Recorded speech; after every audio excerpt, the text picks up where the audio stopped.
Good morning guys, welcome to our fam vlog. তখন সকালে breakfast আজকে বানিয়েছে ডাল তড়কা আর রুটি। ডাল তড়কাটা অসম্ভব টেস্টি হয়েছে, আমি অল্প টেস্ট করে নিয়েছি।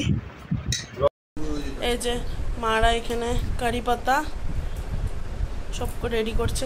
কি বানাবে কারি পাতা দিয়ে? মা কারি পাতা বাটা করবো, আমি খাই না, মারা ভালোবাসে। আর এখানে আলু পেঁয়াজ সব এগুলো এনে রেখেছে। এখানে কারি পাতা দুনিয়ার।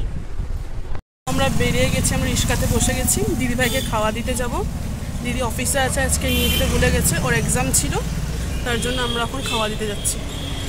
আমরা উঠছি দিদিভাইয়ের অফিসে, দিদির অফিসে। মা এখন মশলার বাজার করতে এসেছে ঘরের জন্য, প্যাকিং করছে।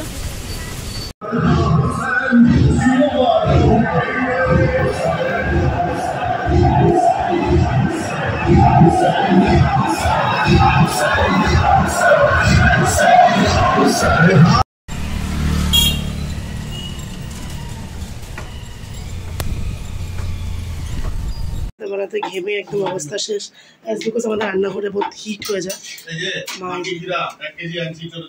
বসে গেলাম, ভাত আর এখানে মাছের তেল দিয়ে বেগুন দিয়ে বানিয়েছে। প্রথমে এটা দিয়ে খেয়ে নিই।